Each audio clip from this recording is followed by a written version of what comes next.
Well, hey everybody, it's Kim at The Abled Gardener, and I am going to be putting in some daffodils, some tulips, and probably a few iris today. Now, it's a nice cold winter day. It's been really windy this morning, but the wind is calming down a little bit. So I put my mic cover on, which I've never used before, so hopefully it works with just cutting out some of the wind that can get into a mic and just make you sound all crackly. So I decided to put my bulbs, or my shorter growing bulbs like my tulips and my daffodils, I'm putting them on the edge of my children's garden. So what I'm going to do right here is just put in some daffodils. Now the daffodils that I have are from my front yard. They've been in a long time. They've needed to be dug up and divided, which I haven't done. So I'll show you what I mean by that in just a minute. But I'm getting this area dug up. This one particular area didn't have anything growing in it. Now what I like to do with my plants, any plants that I have that go dormant, I like to mark them with a little marker, something on the top that says what it is. And then I'll know whether I want to either dig it up or leave it there. And this is marking a daylily called Egyptian Elf. And that is one of the cutest daylilies there is. It's just a prolific bloomer, so I'm going to leave that in there. I'm not going to take it out.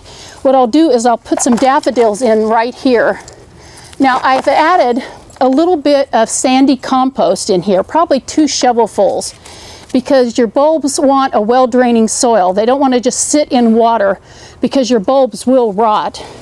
Now your basic rule of thumb with any of your bulbs is they like to be planted just about 2 or 3 times their height in depth. So say my daffodil bulbs that I'm going to be planted, they're just about 1 inch to 1.5 inches tall, this bulb is. So I'm going to be planting it just about 3 inches down in the soil. Now like I said, I hadn't dug them up in a long time and separated them. And you can tell that by this one that I dug up just a minute ago. So this really needs to be just shaken, some of the bulbs taken off of it, and I can plant some here and I can plant some in other parts of my garden. But I'm not going to take that apart right now because I already took some of them apart before I started the video. And I'm going to go ahead and plant them. I have a really hard time with moles in my yard, and moles just love any kind of bulb that I plant.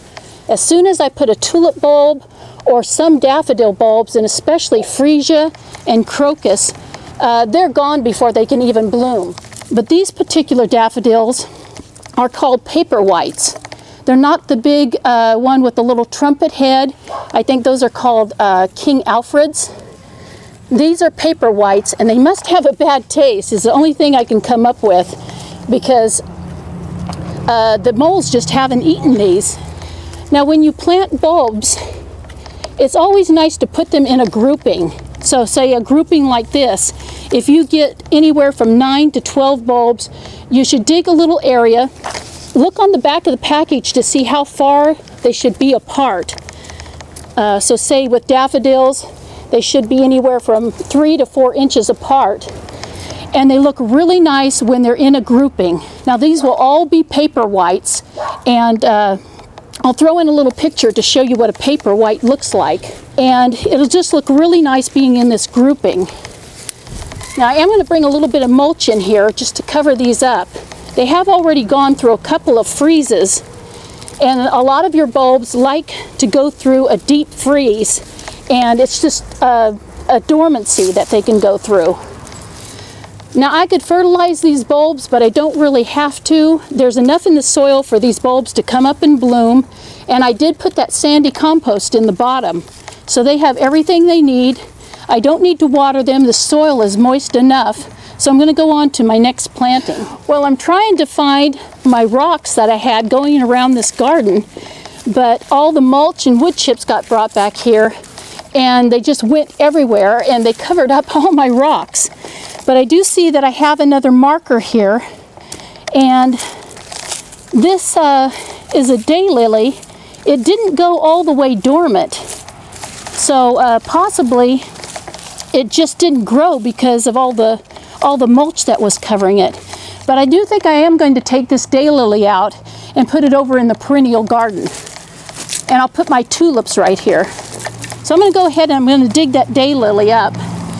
Now this particular daylily, it did have a marker on it, but somewhere along the line the tag came off, so I don't know what kind it is.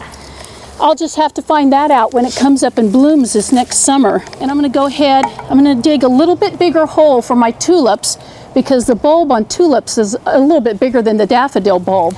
So just as with my daffodils, I'm going to go get a shovel full of my sandy compost. Now as for the tulips that I bought, it doesn't say anywhere on the package or anywhere on the instructions whether these had been through dormancy or not. Now you want your tulips to go through a dormant period. So what I did after I bought them, I went ahead and I put them in my refrigerator.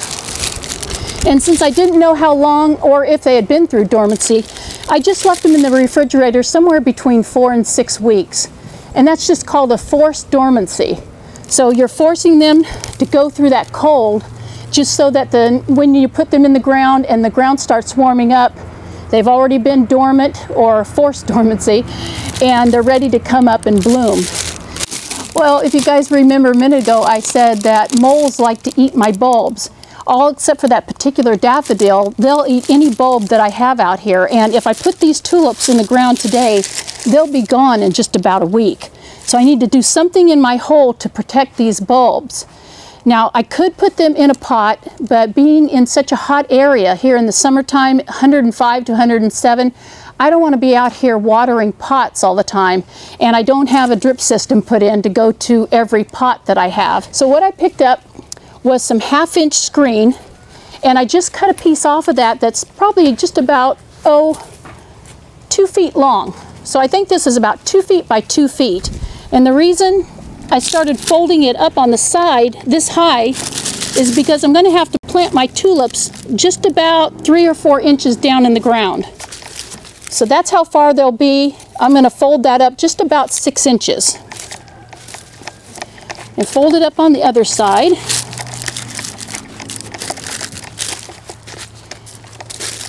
And then what I'm going to do, instead of cutting this, which I could, but I don't have to, I'm going to just fold it up again.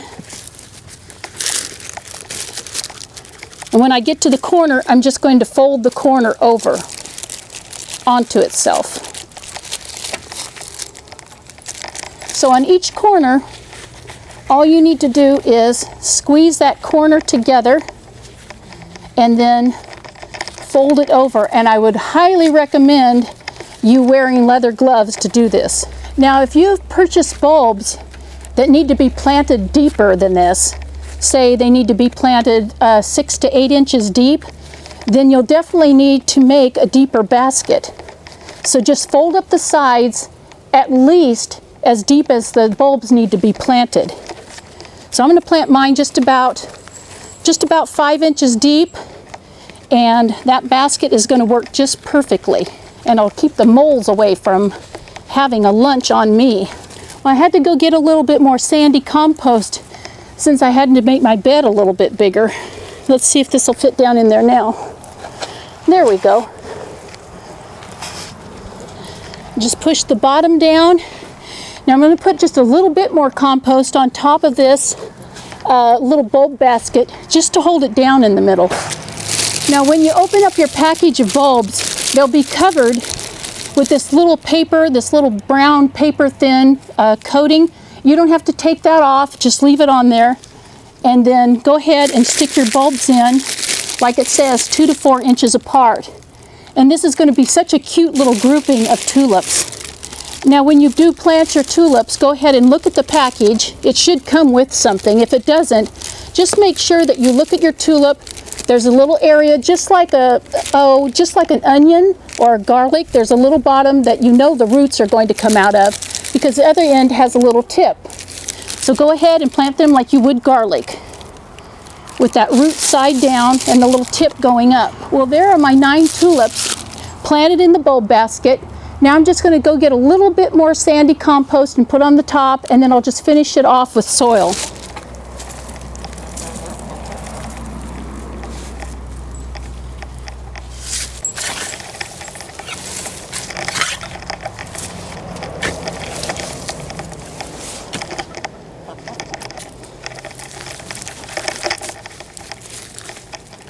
Well, before I bury this all the way, and I still know where the little wire bed is, I'm going to put some of these metal stakes in at all 4 of the corners, and I'll know that my tulips are right within that area. Now, if you don't have anything like this, any little wire stakes that you put with your plants, if you just take bamboo stakes that you'd put with your tomato plants and cut them into thirds and just put them around the bed, and then you'll know that something is in that area.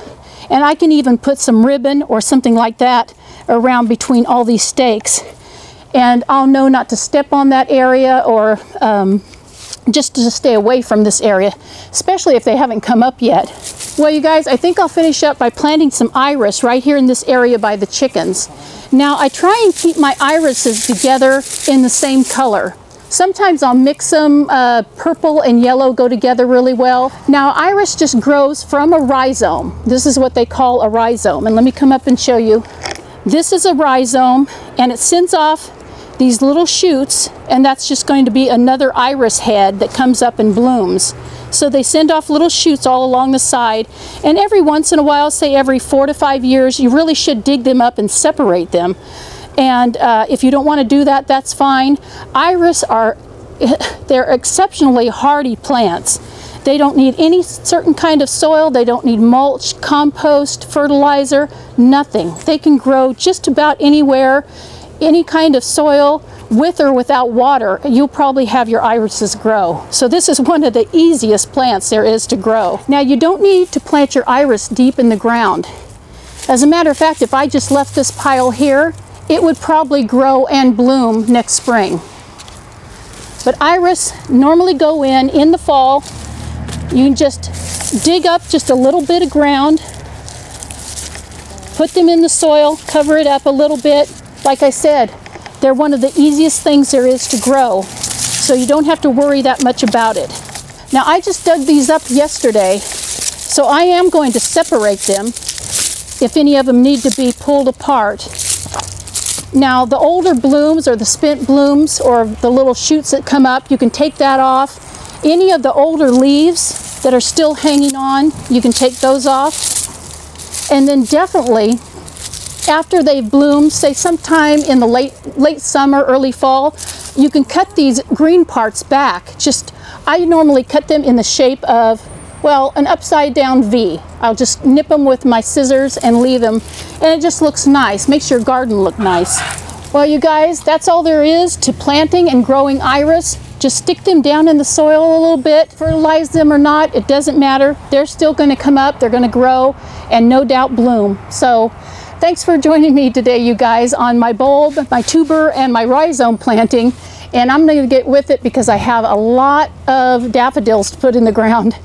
So I'll talk to you guys later. God bless you guys. Bye-bye.